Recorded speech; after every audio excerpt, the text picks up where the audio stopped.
Mets and Yankees with series wins to open up the season. All good there. Mets have a little afternoon soiree with the Milwaukee Brewers in Milwaukee. Their home opener coming up a little bit later on this afternoon. You've got NCAA championship game tonight. Nobody cares. You've got yesterday's big fracas between LSU and Iowa. Nobody cares. And, of course, you have a story that I'm going to bring to you that should have everybody very, very concerned about the future of a specific local sports organization here in New York. Good afternoon, Evan. How are you today, kid? I am excellent. I've never been so happy to see your right? beautiful, square-looking face. Evan spent the last week in his home bunker doing the show, but, of course, did a fantastic job. While I had to carry all the way to the show here and do all the commercial reads, meet with sales, talk to executives, go out for lunches, order in Ralph's Italian Ice, and all the things that make this show fly. Let's just listen. Good work, sir. We're right out of the gate, all right, because there's more important things for us to talk about.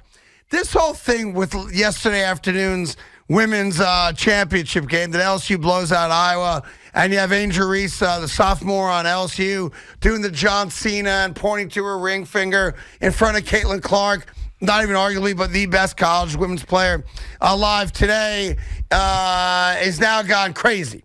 But what's fascinating about it, Evan, and this is what it actually bothers me, the people that are outraged about what's going on have really nothing to say about what happened in the game last night. It's the media attacking the media like we eat our own here. So 5 or 6 prominent members of the media, men or women, black or white, irrelevant to me, comment on what took place. The reaction is not to what took place. The reaction is now to what these 5 or 6 prominent media people said about it. So now there's 20 media people talking about it. So then 40 people have to respond to it. And all of a sudden it gets legs. And now it's like, oh my God, the world's falling apart. You're racist. You're an anti-racist. You're a race baiter. You're ugly. You suck. But can we all just agree to one thing? Very few people give a rat's ass about women's basketball in college. And that might be a sad thing, but a reality. The one time that the women's tournament has a little juice, has an audience, has people interested in it, we decide to take that, throw it out the window, and eat each other for lunch. And the real issue that no one's bringing up is we got to stop imitating a guy that hasn't won a big match in a decade. All right? You can't see me? You want to celebrate? Stick the finger in the air and show the ones, if you know what I mean. Because he's still the undisputed champion. It's so crazy to me. And it's like, if you're a white guy, you can't be against what Angel Reese did because you're a racist, right? Right. Like, I don't care what she did or not. The other girl, Caitlin Clark, did it to Louisville. That's like her thing. So this girl gave it to her. So what? I love it. I love celebrations in sports, especially when you win. They won a championship. Right? Go to town. Just fix your celebrations and stop celebrating that loser John Cena. Oh, my God, the world's coming to an end because a 20-year-old kid decided to go out of her way to do the John Cena to the best player on the planet, who, by the way, likes doing it to other teams. That's right. Oh, my God. How could you possibly? Shut up. These are the moments where we embarrass ourselves, where sports talk radio people, sports talk TV people embarrass ourselves because now we're the story. Well, because it's not a real issue, like you said, Craig. It's just people yelling at each other. Women's college basketball had its finest moment. Those are the facts. I'd argue the women's Final Four was more kind of hyped up and drew more interest than the men's Final Four. You had a 42-0 South Carolina team. You have the best player alive. Like, there was some juice to it. It was awesome. Now, that being said, I don't know why the hell that game is at 3 o'clock on a Sunday. Yeah, I don't get that. Listen, here's the other thing that what's different about our show the most. I ain't going to lie to you. I saw, the final 2 minutes of the game. My son was coaching a flag football game I went to watch. I was aware the game was happening for sure because I'm aware of the South Carolina story. I'd happen to like Dawn Staley a great deal. But I tuned it in with 2 minutes to go, and I Yeah. go, oh, it's a rout? I'm out. I saw highlights. I was too busy watching a basketball team trying to blow Yeah. a 23-point lead in the fourth quarter. Well, you did blow the lead. I mean, you won the game, but you did blow the lead. Yes. Yeah, so it's just crazy. And then I get all crazy about it because we miss the mark so many times. Like, I don't care what Keith Olbermann says. I don't care what Stephen A. says. And I've known Stephen A. a long, long time. I care what I have to say. Or you say. You're my partner, right? Or in the morning what those guys say. But it's like, to me, it's like I'm going to do a whole show based on what somebody else not involved with the event had to say. Right. And then we all get crazy. Everybody's a racist now, right? Mm-hmm. Everybody's got, an agenda for what they feel. Like, Jesus, it was of all the great games in that tournament, that wasn't one of them. No, it was not a wire-to-wire blowout. Yep. Right? But, oh, my God. And, oh, my God, shut up.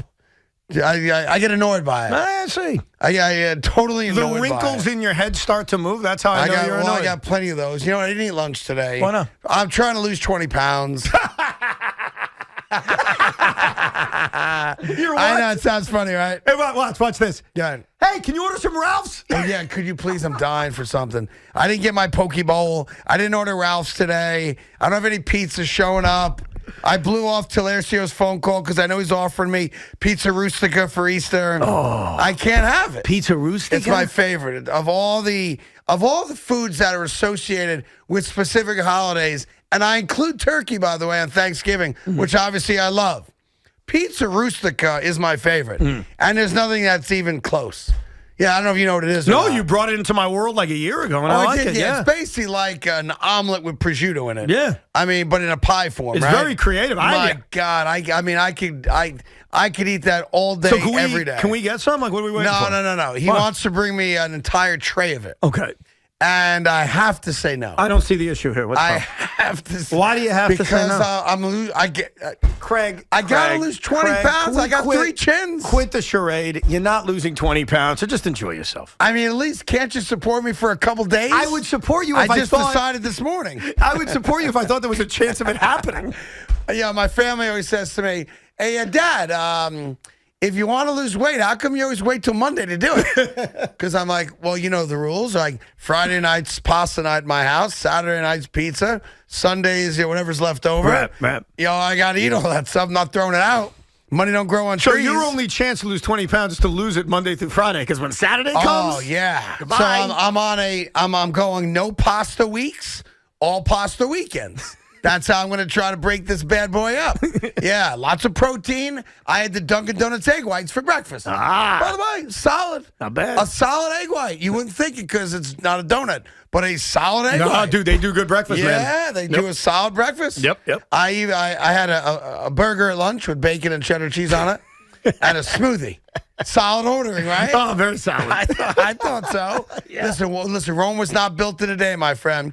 So I'm just warning people out there. Do not bring me sandwiches today. Do not send me pizza today. Do not bring me a little early pizza Rustica today. Stop. All right? At 345 Hudson Street on the 10th floor. Don't bring me any of the food I like today. Yeah, just bring it, please. Yeah, I'm just saying. Because you can hold off today and tomorrow, but by Wednesday and Thursday, you know what you want. I can't do that, Evan. Yeah, I can't. I got to be a good guy. Listen, I do have something else that's brewing. And I've been debating back and forth how much I want to get into this. But I feel like I've got a responsibility to this audience as much as I do any other audience I might have, okay? There's a little wrinkle that I found out about. You were in my office when I found out, so you can vouch for me.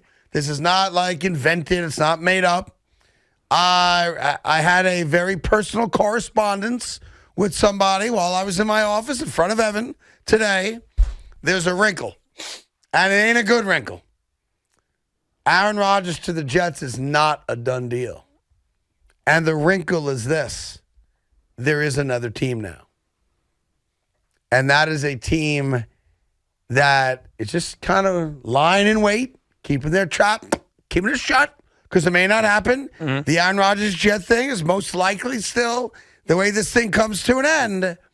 But there's another team now. There is no other team. There's another team now. Who's the other team? I'm not telling you that yet. I know the other team. I'm not telling you yet. Have we thought about this other team? We're going to play this out in stages. Okay. All right, I'm going to go step by step so I keep the audience informed correctly. There is a third team. All right? You saw the correspondence. There's a third team. There's a third team. And if the New York Jets don't pull this off soon, meaning like now, they're not getting them. Mm-hmm. So I just wonder. Yeah, okay. I have a conspiracy theory behind your correspondence. No, Evan? Here's my theory behind your correspondence, because I do want to confirm to the audience there's a correspondence. Yeah, right? I believe the correspondence. Okay. And I'm not blaming you because I don't think you know. You watched me go through the whole thing today, yeah? I believe the person behind the correspondence is Mark Murphy and the Green Bay Packers. I can't speak to that. Trying to scare Woodrow Johnson and the New York Jets and me and the fan base into panic trading. By the way, that's what I believe. I have felt that this was a locked deal. I thought Aaron Rodgers would be a Jet by today, frankly, and that Odell would be signed tonight. I really did. I even did my power rankings. The Jets are number one. I saw that. They're the team to beat right now. Kansas City, sorry, you're number two. But today I had a correspondence. And I believe every single thing this correspondent said to me. And this is somebody, as everyone will vouch for me, in the know. There's another team. There has always been another team. But if Aaron Rodgers doesn't want to go to the other team, the other team has no power here. Aaron Rodgers would go play for this other team. How do you know? See, that's the caveat. Okay. Aaron Rodgers said his intention was to play for the New York Jets. His intention. Yeah. But he didn't say anything else. He just said his intention right now in the moment was to play for the Jets. But now and this is where we're at, we are now in a very interesting place where now it's negotiating. Now it's a little game of chicken, to be fair. Do the New York Jets now panic and try to get a deal done? Do the New York Jets feel like they've got this locked up? Green Bay's got no other options? And do they just wait it out and eventually get them at the price they want? Or does Green Bay at some point go, here's a deadline. We want this done. If you don't get it done, that's on you. We have options. Now, to be fair, it's been almost 3 weeks now since Aaron Rodgers announced his intention to play for the Jets. We've heard a lot of rumors from here and from there about, what's on the table, what's not on the table. I think, matter of fact, it was Mark Murphy, if I'm not mistaken, who came out last week and said, we don't require. Goons. It was the Coons? It was the Goons. The Coons came out and said a number one pick is not a deal breaker, right? Right. He did say if the deal's not made prior to the draft, it changes the entire complexion of the trade. Yeah, which makes sense, obviously, because of the value of things, right? Of course, yeah. So I'm just wondering, now that it'll be 3 weeks, I think, tomorrow, or maybe Thursday, pardon me. Thursday's the day. 3 weeks on Thursday since we found out his intentions to be a Jet. Now, the NFL draft is still a few weeks away, so I don't think anything's pressing until we get closer to the draft. But is there any part of you at all that is now the wee bit concerned? No. Even with this correspondence? I am so surprised how calm I've been about this, how patient I am about this. Now, what concerns me is that the owner recently said he's anxious and that he's tired. So is there that chance that Woody pulls a James Dolan like he did with Carmelo and overrules his football people just to get a deal done? It's absolutely on the table. Yeah, I think so, too. I would not do that. I'm very calm. I got my feet up. I got baseball season starting. I got basketball playoffs about to begin. And I look at the Green Bay Packers and I laugh at them. I smile at them and said, you got nothing. You don't have another team in your hand. No. You're trying to play a game with me, and I'm not going to blink. You're going to blink. They have another team. No, they don't. I'm telling you, you saw the correspondence. I did, but I believe the correspondence is trying to scare the New York Jets. I'm not denying the correspondence. What I'm denying is we always talk about this with leaks. Why are things leaked? Yeah. They are leaked with a purpose. Why would a guy take the time to correspond with me in the manner that he did? Because and everything that you saw in the correspondence is believable. I tell you why, Craig, because you got a big mouth. I do. And you can scare the Jets. You have the power to frighten not only Jet fans, but Woody Johnson himself. I hear he listens to you. When you don't like him tweeting a certain way, he hears it and says, maybe I should stop tweeting about Bilal Powell. So I think that's what this is about. I do know that the Jets listen to this show. I know there are times when they get upset with some of the things that are said on this radio show. I'm aware of that, and I've been told that by the Jets. They're honest about it. That being said, 3 weeks, buddy. How does it feel? How does it feel to know you're being used I'm not being, like a cheap suit by the Green Bay Packers? Who benefits from using me? The Green Bay Packers? So you think the Green Bay Packers said, all right, yes, who's the most important voice in New York in sports? And he was like Carton and Roberts, afternoons on the fan. Yes. They got the most listeners. They got the most credibility. Yeah. They're Jet fans. Yeah. If we can get them to start talking about a mystery third team, they'll do the bidding for us. Now you're with me, yes. And here's the thing, Green Bay. You may have fooled Baldy over there. You didn't fool me. Okay? I buy everything I was told today. I even know the team. Who's the team? I'm not telling you. Have we discussed the team? I'm not telling you yet. Is the team? I will tell you in the proper amount of time. When's the proper amount of time? Not today. Maybe tomorrow. Not today. I got to get this whole week done. Are you kidding me? I got a lot of. Listen, we got a baseball game Wednesday, a baseball game Thursday. Rain permitting, or weather permitting, I should say. Right. I got to play this bad boy out. Yeah. Listen, I don't think anything's happening this week, but I'll give you a little hint. All right? Yeah. If it doesn't get done by the draft, you're not getting Aaron Rodgers. It's getting done by the draft. Okay. I think it's getting done this week. Okay. I think in the midst of your little game you're playing, all of a sudden we're going to get the breaking news that Rodgers is a Jet. We can all move along. And will you thank me for that? Why would I thank you? Look, you just said I'm pressuring the Jets to get a deal Well, done. but if you pressure them to make a dumb trade, I will not be happy with you. Okay. Well, listen. And this goes against everything I thought. This completely sends my original theory into the water that it would not get done involving this year's draft because I thought Green Bay wanted that 13th pick overall. They picked 15th, as you know. Even a pick swap, which I could see happening, which is not that big a deal. I know you said it values out to be about an a extra third round pick. Right? Yeah. Yeah, let me tell you something. This is where now it gets interesting. What's the actual date of the draft, guys? April 20 what? I think it's like the 28th, I think, or something like that. Bring Matt, will you check for me the actual date of the NFL draft? Yeah, it's 3 weeks. April 27th. 27. So 3 weeks from Thursday, yeah? Does that make sense? Yep. Thursday's round one. 24 days from today. All right, so we got 24 days. Thank you. 24 days. Oh, the clock is ticking. They're getting it done. And now, they're getting it done. Now it gets to what we call TBS time. Tight booty syndrome. Now it's tight booty time. I am shockingly, with 3 weeks to go before the draft, I have no tight booty. I am so your calm and booty's gonna confident. get all tightened up in another week. Craig, I can't and deny. if I get more correspondence from Deep Throat, oh yeah, I can't deny that there may be a tightening of the booty. I cannot deny that. But as of this moment, 24 days out, I feel good. By the way, it's been just about the same amount of time since we found out he wanted to be a Jet. Correct. As we now have left before the draft. Correct. So we're essentially right now, I think it's fair to use a sports term for this. Halftime. We're at halftime. Tomorrow starts the third quarter. Ooh. Oh, clock is ticking. Let's go. Tickety, tockety. Yeah. All of a sudden, teams that may not have any interest in Lamar Jackson might have some interest in Aaron Rodgers. And they might even have a better package to offer. You Green are Bay. a fear-mongerer. That's what you are. Just play this out for 1 second. You're Green Bay. Mm-hmm. You're at a stalemate for the moment with the New York Jets, but nothing's been said that would kill a deal or offend you. But you've made a request. They made a counter back and forth. And while you're continuing to talk, you really haven't moved the deal all that much forward on either side, right? And then all of a sudden, your phone rings. And it's a casual call from one of the other 32 general managers in the sport. And they're like, hey, listen, my job to kick the tires. I'm just going to kick the tires out there. What are you looking for? Because that's had to have happened. It's Aaron Rodgers we're talking about. And you're right. You respond back with kind of what you're looking for. And that team goes, all right, do me a favor. Keep us in mind if things don't go well. You know why I also think this isn't a worry? The Jets and Green Bay, Joe Douglas and Goonscoons, they have a good relationship.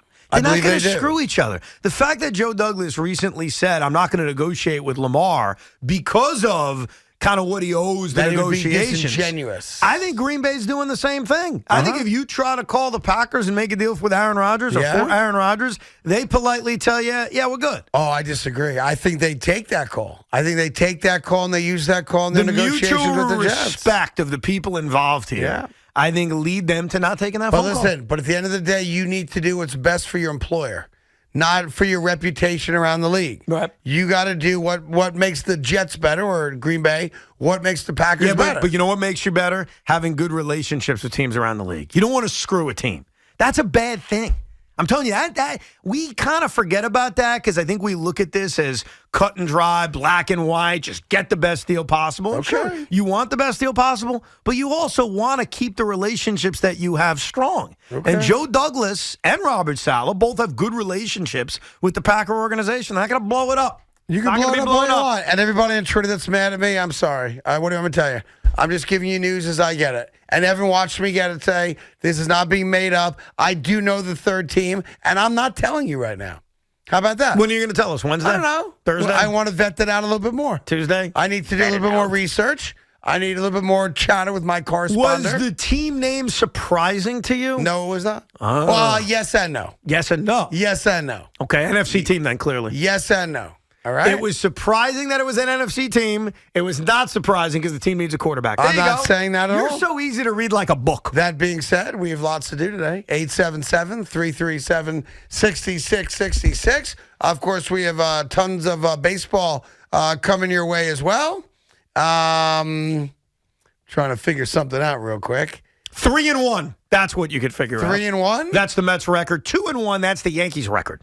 No, I'm trying to figure out why. PitchCom. What is that? Carlos Carrasco is having a PitchCom issue. Oh, okay. So they're getting Look him a like new he was on the PitchCom. cell phone, Carlos Carrasco was actually called for a PitchCom violation before he threw a pitch in this game. Oh, I'm is not that kidding right? you. Yeah. Right out the gate. Now, he ended up striking out Yelich anyway. So there was an issue with the PitchCom. And so now he's getting kind of a new setup in his hat. Because what you have now between pitchers and catchers is that the pitcher can actually call their own game. They can signal to the catcher exactly what they're going to throw. Oh, is that what it is? Yeah. It seems all confusing to me. Anyhow, we got lots to do. We got the Rodgers stuff. We got the basketball stuff from last night and the media eating itself today and lots more. We go all the way to 6:30. Phone number to join, 877-337-6666.